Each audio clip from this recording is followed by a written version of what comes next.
Irumo cia 14 Falls ni kumwe gwa kuria gwatigarire gutari kuongerereka na kurutwo kindu ni moko ma mundu kuma o riria thi yombirwo. Uthaka wakuo ona kiria kigucagiriria maitho ni matigari ma miaka mingi mihituku. Ona gutuika ati andu othe mangiciria hari mweke wa kurehe mwihoko, nyanake ici iria ciagomanithirio guku ni bata umwe wa gwetha kibarua ni ciataukire thabari nene yambagiriria na ikinya rimwe hatari gute mwihoko makirika wira.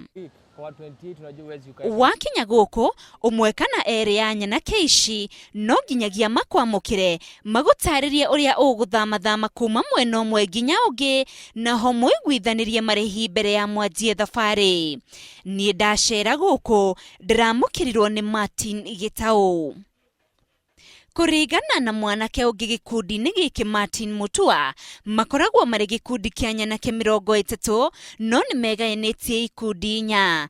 Hari aria makiragia andu mai-ini, hari aria marugaga irumo-ini, ategi a thamaki, o undu umwe na aria materevaga tutaru. Turambire kuiguithaniria marihi na thutha ucio turambia rugendo. Twambiriria guthii Macako.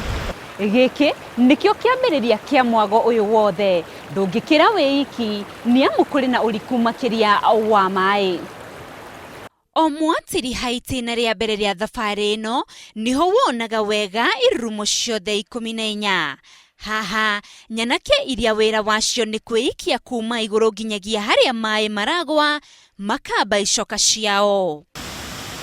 Gatagati ka maria mothe maroneka guku itangi riri ndiragia na nganja nario, no Gitau ndanaria mari guku ndariria ati ni muthungu wari akite miaka ya tene na ati riahuthikaga kiganda-ini kimwe kia makongo kiria giacokire gigithira. Mwaka uyu noguo man make ya haha ici maiga maya mangi mothe ni natural. Maya makirwo ni athungu aria macolonizire Kenya. Mahuthagira gutega mai haria na gravity magekira ha itangi-ini alafu makarutira haha magatwara kambuni ya Saiso Factory. Thabari ndirathirira hau no niguo uthie na mbere. Maiga ni mahiuhaga kanaca gaka no gibao mundu umwe tukire muri ingi ndio 10 kana ona ngori. Kuringana na anake aya wira uyu ni wira mendete amu matingirarira na kuona wira uyu ni umateithiririe na njira nene gwikuria. Duothe ana gikundi kia 14 Falls nituhotaga o wiki o member akasave igana rimwe hari mweri nicio ciringi 400 nicio tuhotithagio ku save. O ta mawira maria mangi wira uyu ni uri ihingica ciaguo. Ndio ukora ni moka piu mako mena gikopio ni mairu mena gikopio kona hindi yo marekirie sewage lafu gakora mai ni manini mabura tumenya no nginya mai ma tondu ni manini kuma haria maumite no nginya ukoro ni ma change color matuika mairu gakora nginya tha icio eko ni customer oka ndagienda kuona kiruta diving iyo. Ona gutuika aingi ao matithomete muno, Gitau augite wira uyu ni utumite mende ugendi na njira nene uu ati mangigia ugi uria ubataranagia ta wa ruthiomi no methe wira mwega ruhonge-ini o ruru rwa ugendi. No nyende kuthoma ta language uguo at least ukore wira wa guide ni tondu niguo ni nyendete.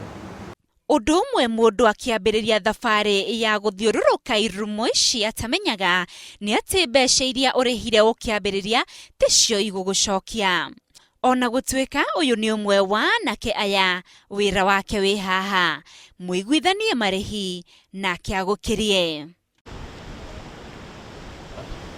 Thabari ya icera ria irumo cia 14 Falls ithiragira gataro-ini gaka karia no nginyagia uhuthire angikorwo ni ugukirite mwena uria ungi no nginyagia ucokio mukira uria ungi wa kuinuka. Na wira uyu niguo turitie anake aya 30 a gikundi kia 14 Fall Youth.